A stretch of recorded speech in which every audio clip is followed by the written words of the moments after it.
Two deads are better than one. Hello, my baby. Hello, my honey. Hello, my ragtime gal. Suddenly you kissed my wife. Baby, my heart's on fire. The Wave 2 Deluxes for Power of the Primes have yet to appear on many store shelves, which are still languishing in a glut of Wave 1 Deluxes and leftover movie junk. But that won't stop Hasbro and their wacky distribution network from putting the Wave 3 figures in stores before the Wave 2 Deluxes. Wave 2 brought us Voyager Hunger and Deluxe Ripper Snapper, the first of the Power of the Primes versions of the old Generation 1 Terrorcon team. Both of these figures were excellent, and now we are seeing the rest of them turning up in stores. Among them is Sinnertwin, who in Generation 1 was a weird two-headed yellow tiger or something.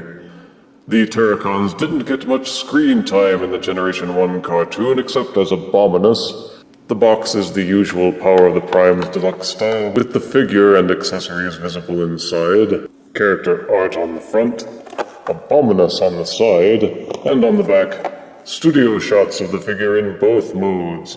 Also directions on how to use the Prime Armor and the separately sold Prime Master figures. The bio reads, "How will the fierce Terrorcon Sentry wield the power of the Primes?" The Generation 1 figures were a rather simplistic mishmash, with most of the smaller figures just folding their beast legs backwards before jamming them up Hunger's combiner holes. Ripper Snapper did slightly better than that, and we will see if the rest of the team shapes up as well. Let us unbox Sinnertwin and review him properly. Out of box, Sinnertwin comes with instruction booklet, collectible trading card saying what happens if he pairs up with Amalgamous Prime. In this case, he takes forms with more heads, ... and more jaws. The now typical Prime Armor accessory with yellow wrist peg, and a weapon accessory. And this is Sinnertwin in his alt mode, a kind of horned, two-headed dog or cat or maybe a lizard. He has 2 heads, 2 tails, 4 legs, and a lot of personality. The colors are blue and yellow, which will kill a fellow. He looks impressively massive and squat. Seems a bit larger than a normal Combiner Wars or Power of the Primes Deluxe in some ways. You can plug the Prime Armor weapon accessory onto this hole on his back. You may also plug the weapon accessory into the hole on the thumb section of the Prime Armor. You may also plug either the Prime Armor or the weapon accessory into these holes on the sides of the forelegs. Any Prime Master or Titan Master figure sold separately can be plugged into these tiny pegs on top of his back. So there is some good playability out of Sinnertwin. The instructions say to mount the gun on his back and the Prime Armor on the shoulder. I do the opposite. I'm a rebel. The overall appearance of the body section is kind of blocky, but this is a combiner limb as well as a Decepticon Hydra, so it's kind of to be expected. The beast mode actually does have articulation. The forelegs will rotate 360 degrees in a ball socket. They will also splay in and out. There is an upper foreleg swivel on a mushroom peg, and it will bend at the elbow. The front paws can be pegged loose and tilted. In fact, they're a little bit too loose. And the hinge feels a little bit thin, so be careful when handling it. Both of the rear tails can be unpegged and tilted a little bit, but you probably shouldn't do it.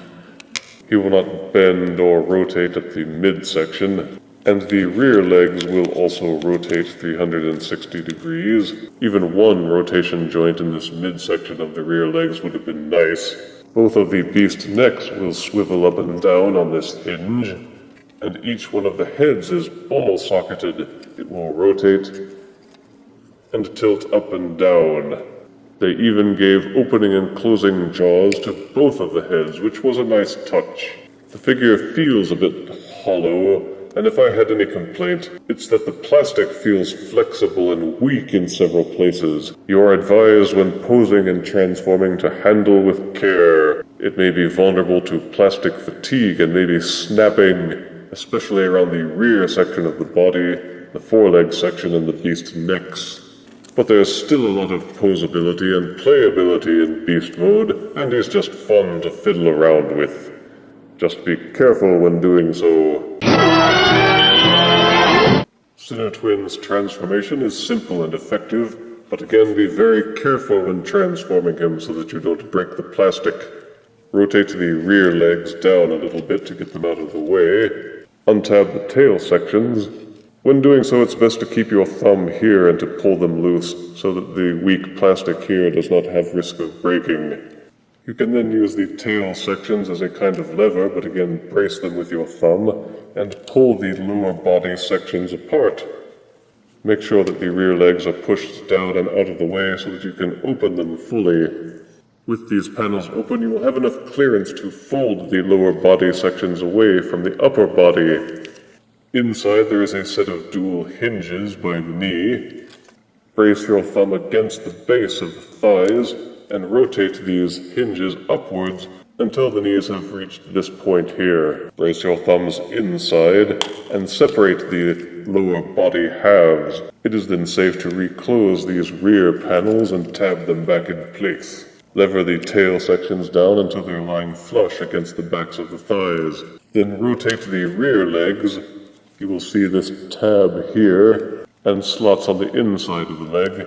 Line them up until the paw of the rear leg is flush with the robot foot.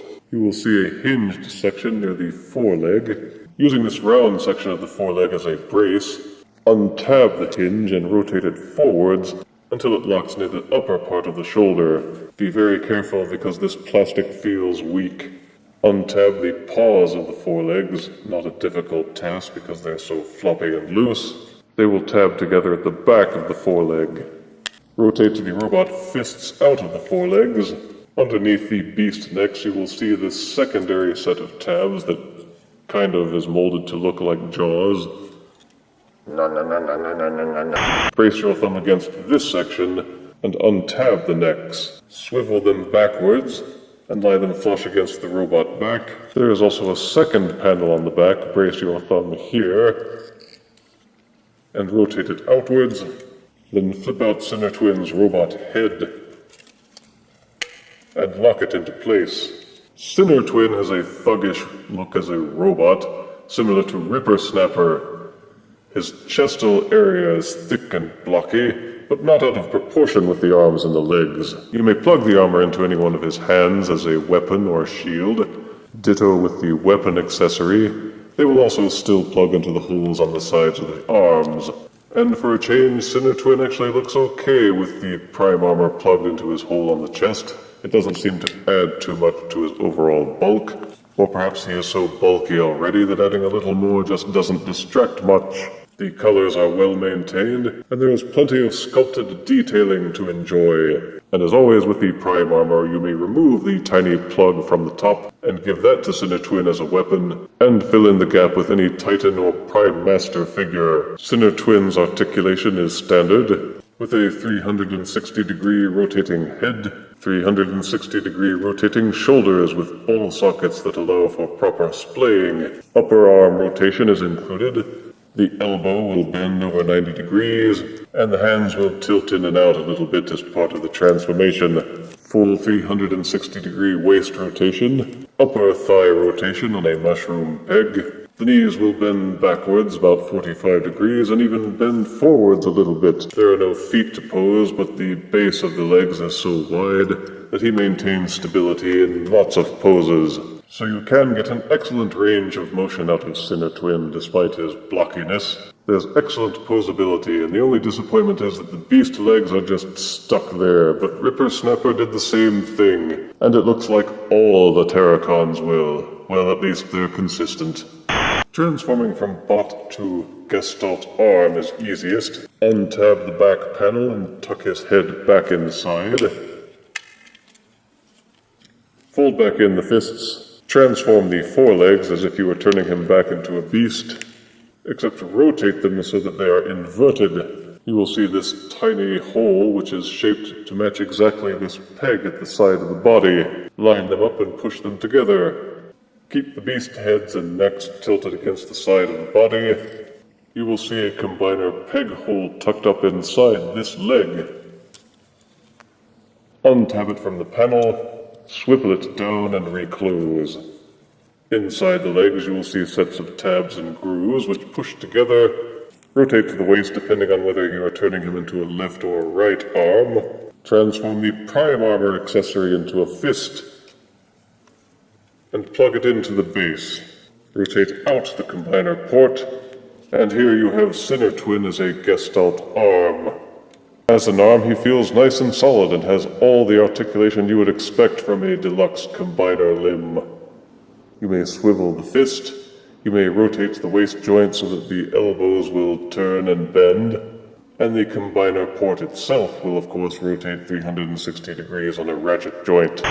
He actually looks good as an arm on Abominus, and maintains some symmetry with Ripper Snapper as the other arm, with both of them having their beast arms and legs tilted outward in L fashion like this, and their heads sort of tucked away off at the side. Both of the forearm sections seem to have about roughly equal mass and bulk, and their combination makes the upper body of Abominus look very beefy and intimidating. I will therefore likely flout the instructions, which call for blot to be placed here, and keep Sinnertwin as an arm instead. Transforming from beast to leg module is easiest. Be careful and unhinge the tail sections and rotate them backwards. Rotate the rear legs of the beast as if you were transforming him into a robot. Untab and rotate backward the beast's necks as if you were transforming him into a robot. Keep these hinges rotated up the way that you see. The beast forelegs. There's this tab at the side and this groove inside the paw. Those should line up and tab together. Rotate the combiner port upwards. Fold up the beast heads the way that you see here. Take the weapon/foot accessory from any Power of the Prime's Voyager figure and plug it into this hole at the base. And this is Sinnertwin as a leg module. He makes a better arm than a leg, I think. The leg has too much of a tapered feel near the ankle, but you can experiment and bend the rear legs of the beast forwards or backwards, depending on which way you think looks the best or the least sucky, so that they don't stick out as much. You can also experiment by rotating the beast heads so that they are plainly visible, or simply lie them flush against the shin. He looks decent enough when plugged into an Abominus, but these rear beast legs just don't look all that good no matter how you rotate them. As I said, I prefer him as an arm, and will likely leave him as such. But he does make an excellent complement to Hunger as a Gestalt limb, and an excellent component for Abominus. For size comparison, here is Power of the Prime's Deluxe Sinnertwin next to Titan's Return Deluxe Wolfwire. Here is Power of the Prime's Deluxe Sinnertwin next to a stack of 3 Titan's Return Legends Gnaw Sharkticons. And here is Deluxe Sinnertwin next to Classics Deluxe Bumblebee. What are you, yellow? Sinnertwin is a good figure and an excellent addition to the Terrorcon team. Positives are cool robot and beast modes with good colors and quality decals, and quality paint. There's strong articulation in robot mode and good articulation in beast mode. There's loads of playability with Titan Masters, Prime Masters, and it's just fun posing him and experimenting with different ways to configure the accessories. He makes an excellent arm for Abominus. Negatives are that his leg mode isn't so hot. The beast legs might have been better engineered to hide them more in Gestalt and robot modes. And there are many sections where the plastic on the hinges and joints feels weak and dangerously prone to breakage. But if you handle him carefully, he should hold up well, and I give Power of the Prime's Deluxe Sinnertwin 9 out of 10 deaths. You can double the terror and double the fun. If you refuse me, honey, you lose me, then you'll be left alone, oh baby, tell them all, and tell me I'm your own.